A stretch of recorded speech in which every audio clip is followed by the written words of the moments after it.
20-minute topic is back. I'm Marcus Stead and I'm joined as ever by Greg Lance-Watkins. In this edition, we're going to talk about devolution in Wales.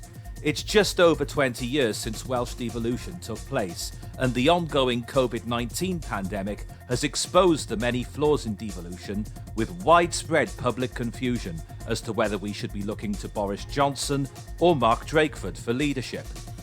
What you might not know is that Greg was one of the senior figures in the No campaign against the setting up of the Assembly in the referendum of 1997. In this podcast, we reflect on Wales's devolution journey. Greg tells us about his role in the 1997 campaign, including some shocking revelations about things that went on at key counts in that knife-edge vote. And we analyse the damage devolution has done to Wales over the last 20 years. This is going to be a fascinating discussion. To put things into a wider context, I think the best place to start is 1979. And the referendum was held on the 1st of March, St. David's Day that year. And that was about creating a Welsh Assembly. And the context there was, we'd just gone through the winter of discontent. For those of you who aren't old enough or aren't familiar with it, there was widespread industrial action throughout the winter of 1978 into 1979, rubbish piling up on the streets, widespread industrial action. We'd come through that, and the referendum had taken place. There was clearly not much appetite for devolution at that point. There was 59% turnout, of whom just 20% voted in favour. So the Assembly was off the cards then, at that point, 1979.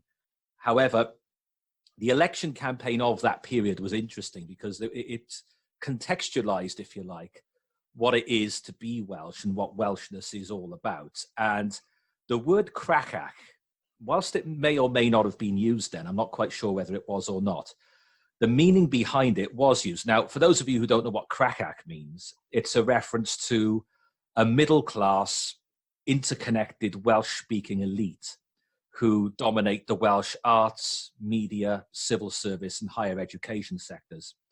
And there was a concern that there was an elite. As I say, I'm not sure whether the word Crachach was used, but there was a concern that there was an elite in Wales who would use the creation of an assembly as a power grab. And there were some examples used of that. Crachach are, as I say, very middle class, Welsh speaking, very often sympathetic to Welsh nationalism, or at least willing to ride on the coattails of Welsh nationalists. Glenys Kinnock, the wife of Neil Kinnock, the future Labour leader, gave an example of a time of a school in Anglesey where children had to ask to go to the toilet in Welsh, even though they were from English-speaking homes and spoke English primarily. Leo Absey, the well-known Labour MP of the time, he said that this would be used as a power grab for what he called Welsh language fanatics. And Neil Kinnock himself said, to quote Neil Kinnock, between the mid-16th century and the mid-18th century, Wales had practically no history at all. And even before that, it was the history of rural brigands who have been ennobled by being called princes.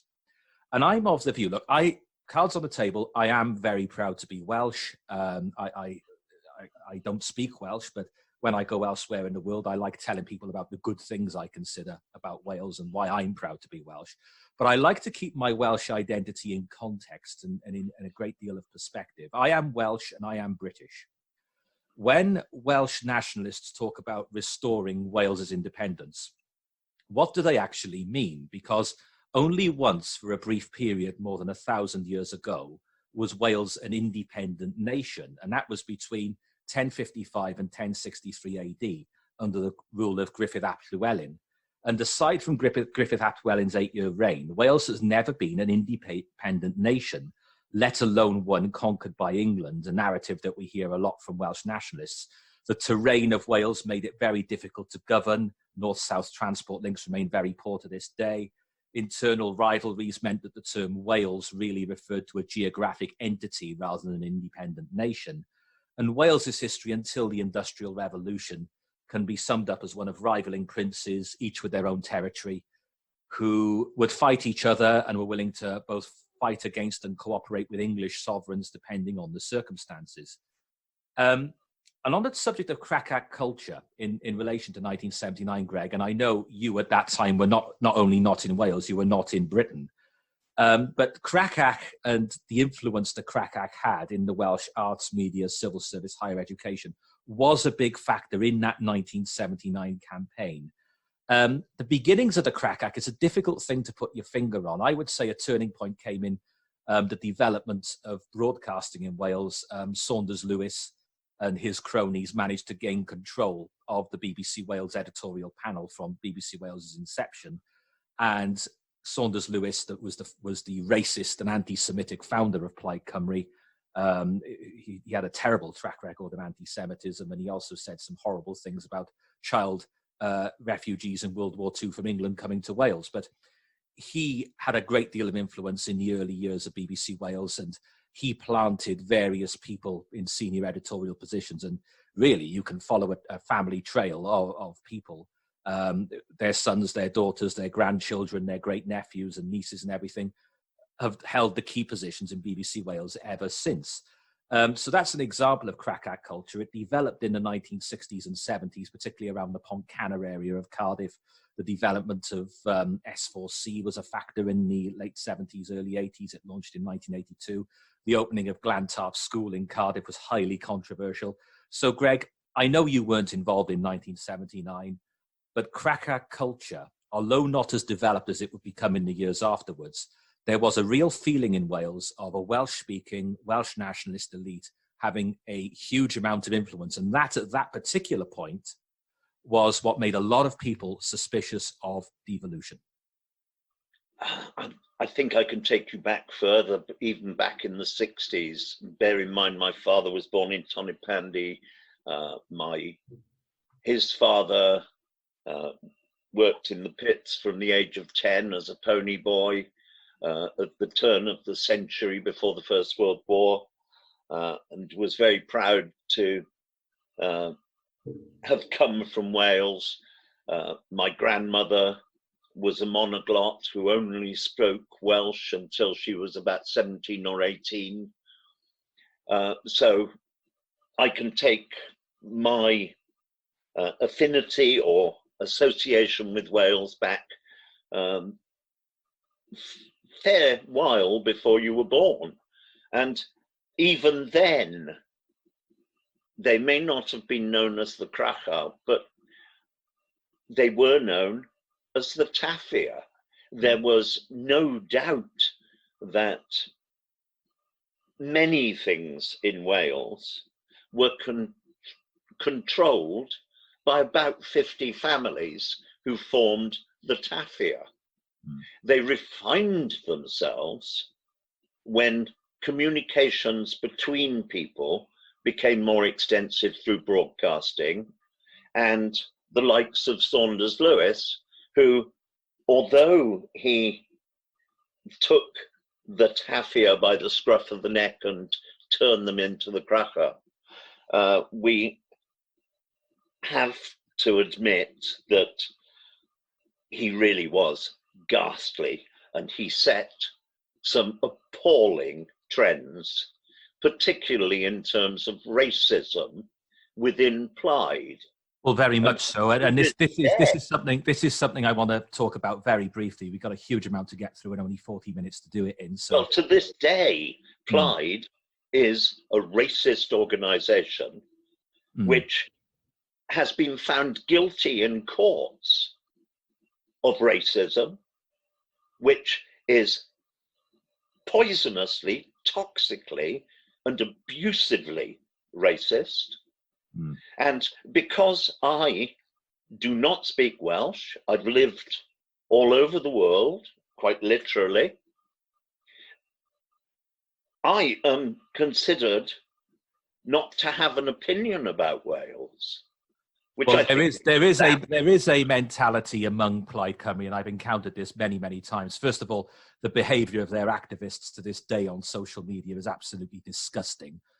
What particularly concerned me, and this is where I really do fall out with the Crachach.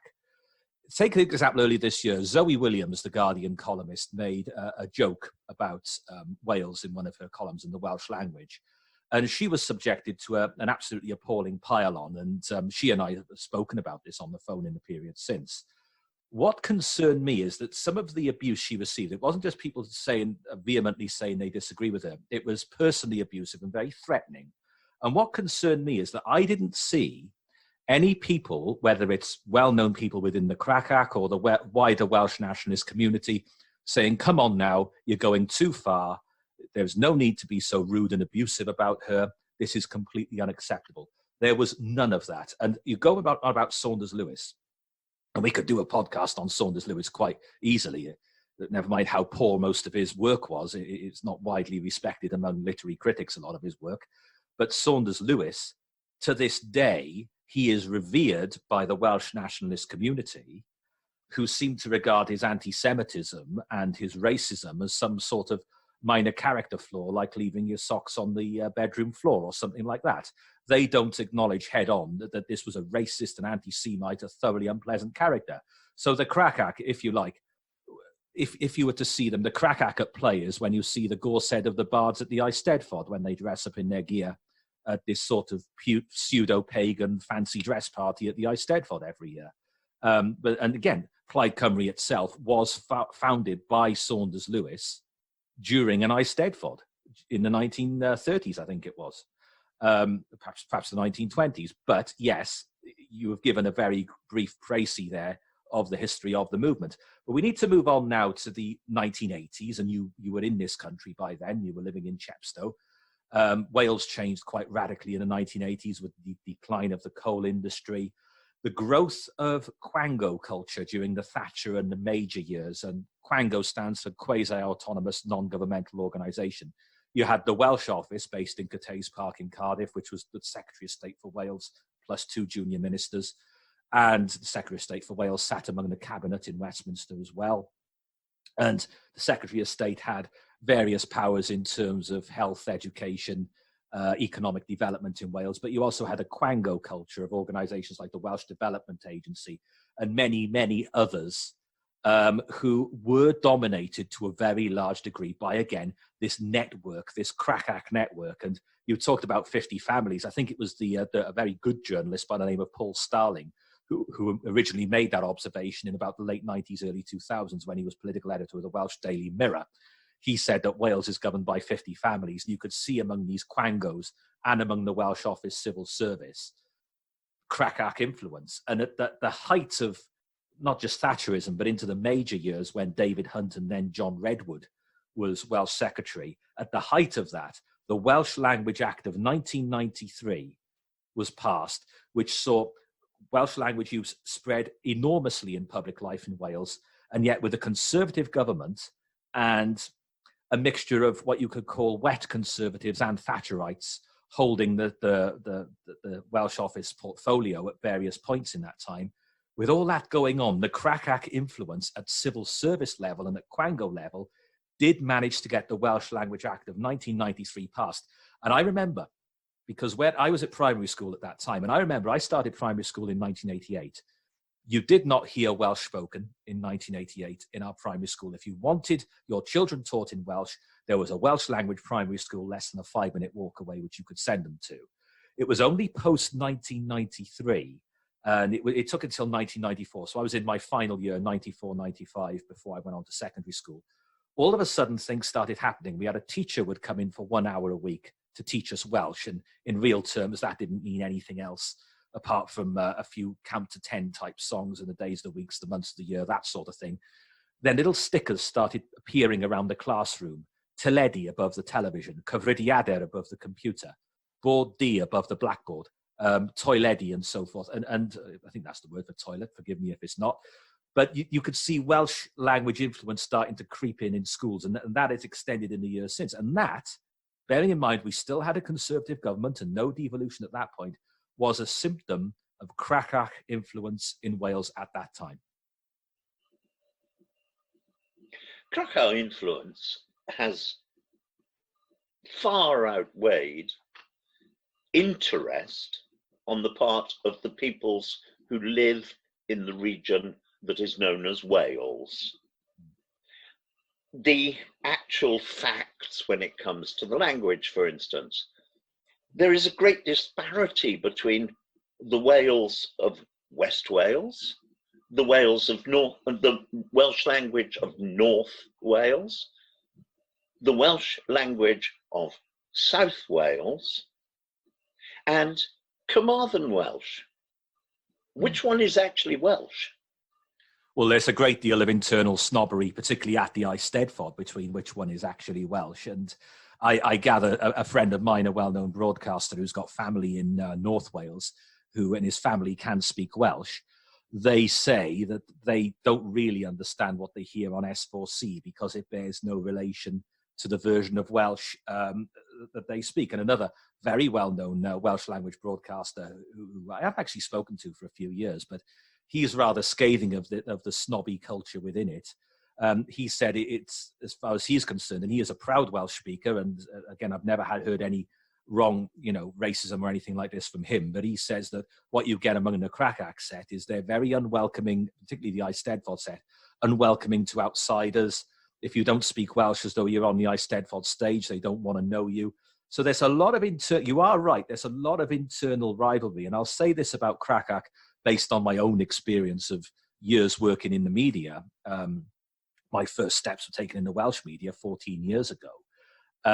Crachach will let you in up to a certain point if you're seen to be learning Welsh, their version of Welsh that is, and you do enough bootlicking. But it does have its limits. You mustn't be seen to be threatening their dominance in any way. And if you are, they become very aggressive, very personal. And to use another Paul Starlingism, they tell vague lies about you to try and smear your name.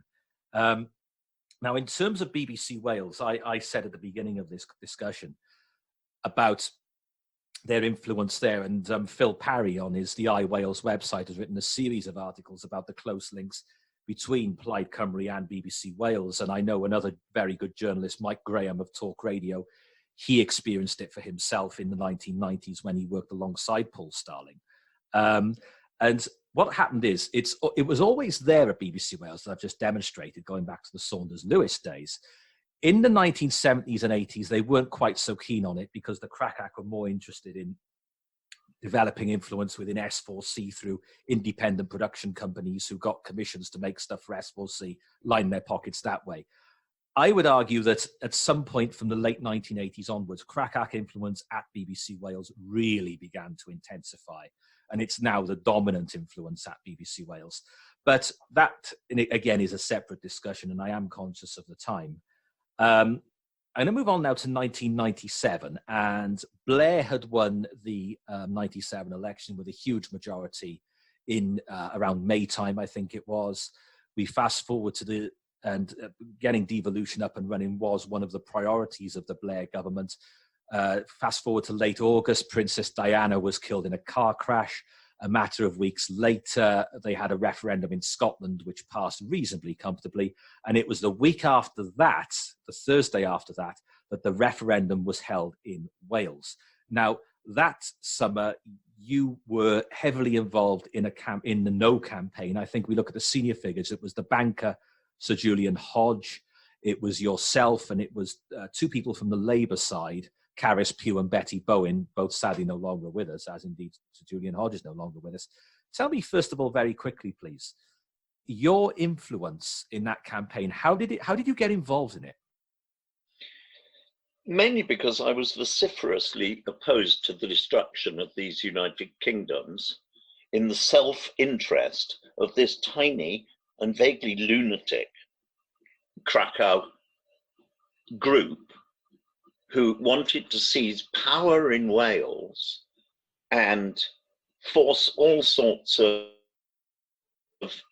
contrived Welshnesses on the people who were the inhabitants of Wales. When you think that the Welsh language, less than 5% of all of the people in the Welsh region have any kind of meaningful formal qualification in being able to speak Welsh.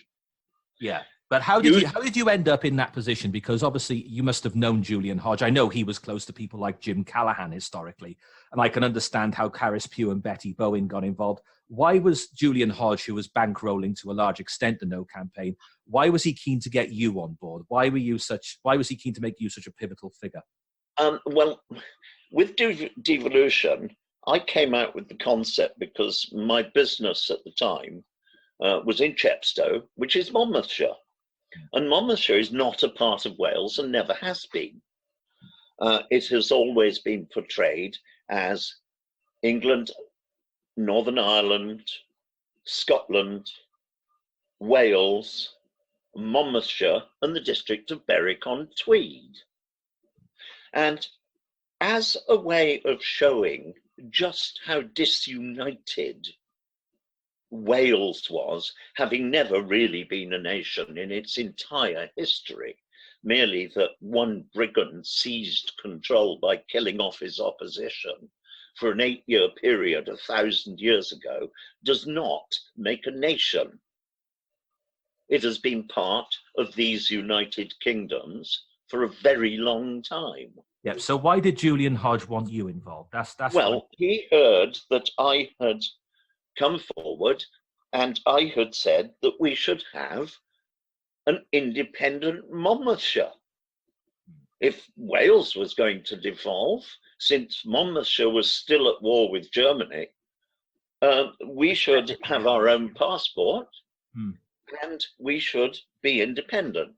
Of course, I didn't want independence for Monmouthshire. What I wanted to show was the utter stupidity of devolution of this Mickey Mouse region without an economy, without any manufacturing in engineering or industry of any major type, with coal, which was sliding into oblivion in Wales due to technical difficulties, as was repeatedly quoted about the coal mines in Wales. The technical difficulty was they'd run out of coal. Well, look, we can't get into a big debate about the coal industry at the moment because of the constraints of time. We've got a lot to get through here. So I don't want to focus. There wasn't an industry on which Wales could found the concept of being an independent region, let alone an independent country.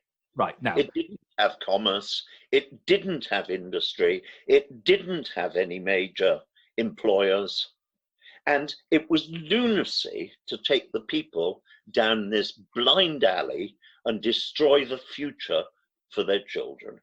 Now, you had a coalition of people working with you at that time of different parties. You had Rod Richards from the Conservatives, and I've mentioned Caris Pugh and Betty Bowen, who were long-time Labour people.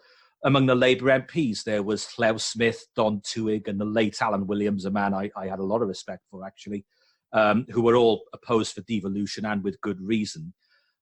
What happened on that night, and I watched a little bit of the results programme back on YouTube the other day. The official vote was 50.22% turnout, of which 50.30% voted yes. On that night, there was, correct me if I'm wrong, but a long gap between the penultimate county declaring its result and the final county. And you have alleged in the past foul play on that night. Can you tell us, please, in just a few minutes, if you would, what went on, where you were, and the discrepancy? Because it was very clear, me watching back that TV coverage, which Hugh Edwards anchored that night, as they were headed towards the end of the programme and just waiting for the last few results to come in, it seemed likely we were heading for no. What do you allege happened in that final count? Where was it, first of all, and what do you think went on? Firstly, the entire vote had been rigged in the first place, in that virtually no funding, the only serious funder of the entire No campaign was Sir Julian Hodge, and I spoke with him on several occasions, and he was funding and talking mainly with Caris Pugh and through his son, because do bear in mind, Sir Julian Hodge was in his mid to late 90s even then. He died in 2004, a couple of weeks before he was 100.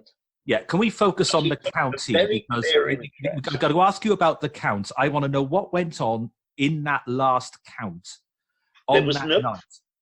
The whole point is there was no funding, but government funding was supplied to the Yes campaign. So also was a huge tranche of money, which apparently, or should I say allegedly, was not approved by the union by Derek Gregory, who funded a great deal of add-on to gain votes for the Yes campaign. It was absolutely clear that the Yes campaign had lost. There was no doubt about this. And in fact, Tony Blair came to Cardiff to revel in the glory of having won, but ended up getting on the train to go back to London when he realized they'd lost. Right, so that final I heard cases where votes went out of windows. Many of them, for instance, in Rhondda and Taff, it was alleged that there was no supervision of a balanced nature. Only people who were in the Yes campaign were allowed to count the votes, and there was no supervision from anyone else. During the day of the vote, once the count started, the Labour Party went to the adjudicator 8 times to have the rules on counting spoilt votes changed. And it was changed 8 times to suit the Yes campaign. The votes at Rhondda and Taff, allegedly, a tranche of no votes were removed and taken out through a toilet window and disposed of. I had phone calls from North Wales of similar issues. And as you said yourself, it was fairly obvious that the no vote had won. There was a long delay, and 2 boxes of votes that had been overlooked were brought in to, as I recall, Carmarthen for counting. These 2 boxes, I am told, you could hardly fit another ballot paper into, and there was hardly any no votes amongst them. It did look as if they were manufactured votes. And this is what went on that night. And this is what went on that night. And this is a sign, I think, of Crachach influence in all spheres of public life in Wales. We tried to have a recount, but with absolutely no balance and no adjudication, it was denied. Yeah, and you can guess why. You can guess why, can't you? Because we know what goes on in Wales with whoever the adjudicators were, whoever was in charge will be part of the same dinner party circuit, will have known so-and-so from school, will have been so-and-so's nephew, will have been so-and-so's godfather. It all links together. So the Assembly came into being then in 1999. We know about Ron Davis, Alan Michael, Rhodri Morgan, Carwyn Jones, Mark Drakeford. Turnout at Assembly elections has never exceeded 46%. That was the high watermark was actually in those first elections in 1999. It's never gone above 46% ever since. Now, the only one of the people who've held the job of First Minister in its various guises who I have any professional respect for really is Rhodri Morgan. And one of the reasons I like him is in some ways, although I'm not on the same ideology of him by any stretch of the imagination, he did at least acknowledge the problem of Crachach. Now, if I can quote Rhodri Morgan, when the Assembly was set up. He said, as well as horizontal devolution, spreading power and responsibility more widely, we have to have vertical devolution as well. I have sometimes tried to sum up this dimension by describing our devolution settlement as a shift from Crachach to Gwerin, from government by a self-replicating elite to a new engagement with a far wider and more representative group of people, women and men, people from North and South Wales, Welsh speakers and not, black people as well as white, and so on. Now, Rhodri Morgan, when he said that, accurately described Wales, the Wales I live in, which is all of those things. And he understood the nature of the problem, as indeed did one of his education ministers towards the end of his time, Leighton Andrews, who described higher education as the last resting place of the Crachach, as he put it. Now, what Rhodri Morgan has described there, he understood that this wasn't just a case of his party being in power. He understood that for this to achieve anything at all, there had to be a fundamental change in the way civic life in Wales, if you like, was run. Now, he very obviously did not succeed in that. It may well have been a challenge too far. But if people listening to this may think that we're a pair of crazy conspiracy theorists, we have a former First Minister of Wales and his education minister on side, not to mention work of people like Paul Starling, who used the word Crachach regularly in his Daily Mirror column. This is a very, very real thing. Rhodri Morgan acknowledged the problem. Yes, there is a problem. There is a problem right the way down to simple matters of justice. If it does not suit the Crachach to publish a report, as in the suicide of a prominent member of the Assembly, it just doesn't get reported. It is kept secret, just as many of the directorships of any consequence in Welsh organisations are placements for pure nepotism. Very Father, true. sons, grandchildren. Yeah, very true. And what we've seen in the years since devolution, now you and I have already acknowledged that Crachach goes back far further, but there's been an intensification of the influence of the Crachach in the years since. What we saw in the years after devolution came into being between 1999 and the further referendum of 2011, the number of civil servants trebled. Even though Ron Davies said there would be no increase in the number of civil servants, it actually trebled. What I've seen as a Cardiffian who left Cardiff for a few years in the early 2000s and then came back in the mid-2000s, there is now what I would call a cowed culture in Cardiff, in that so many people, particularly those with university-level education, are reliant on the Assembly for their income, either as direct employees or as people who work for charities or third sector bodies that are dependent on the Assembly and the Welsh Government for their income and are therefore highly unlikely to speak out against it in any meaningful way. So we fast forward the story to 2011, and there was a referendum in 2011 of giving the Assembly primary law-making powers in the 20 devolved areas, the 20 policy areas that are devolved. Yes, the yes side won with 63.49% of the vote, but that was on a lousy turnout of below 36%. Rachel Banner led that campaign very well. She and her mother, Diane Banner, late mother Diane Banner, ran that very well, but they were up against the entire Welsh establishment in all sorts of ways. And we were told at that point that this was a tidying up exercise and it was the end game. However, in the years since, we have seen income tax powers become devolved. We've seen the name of the institution change. A few weeks ago, it was renamed the Welsh Parliament. I don't recall the people of Wales being consulted on that.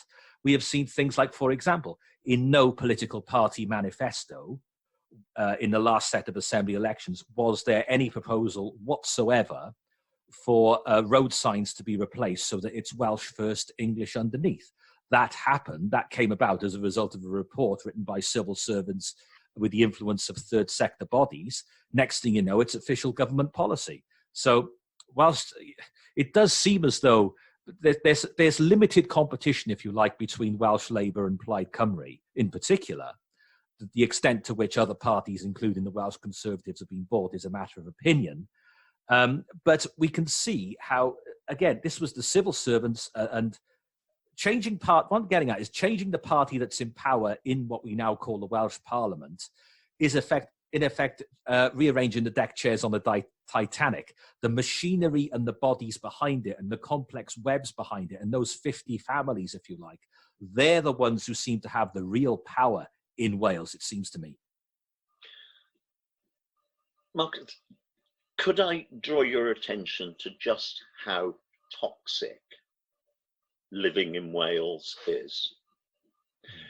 In 1997, I presented with the symptoms of cancer, as some of the listeners will know. In 2001, I was informed I had, possibly amongst other things, kidney cancer. I had been under a death threat from Mabby and Glyndŵr for my opposing the devolution vote. An official death threat that was published in the press and supplied to newspapers, naming me. I had for a time had police protection, which I personally dispensed with because I thought that the concept of a death threat, I really wasn't that perturbed about it because it's the sort of concept made by cowards. But when it came to having a kidney removed, I was approached by quite influential individuals and asked if I thought it was wise to have the operation in the Royal Gwent, which was under Welsh control, and what did I rate my chances of survival? The implication being that I could well be killed on the table because I opposed devolution. Now, I think this is a very real fear amongst people in Wales.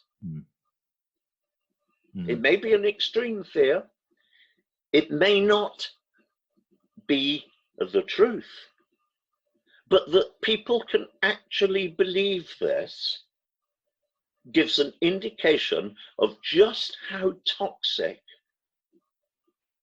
Welsh politics has become.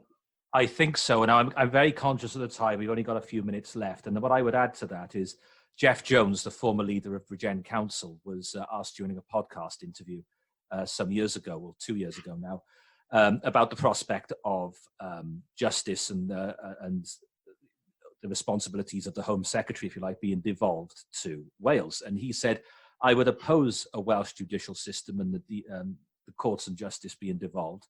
Simple reason, there are too many people who know each other in Wales. And that was Jeff Jones's way of referring to Crachach culture. Now, there is little doubt that you won't get justice in Wales. Yeah, too many people know each other. And in conclusion, then, we're recording this during the COVID-19 pandemic, and we've seen in various ways that the shortcomings of devolution have come to the forefront in ways in the last few months, in ways that we haven't seen over its 20-year history.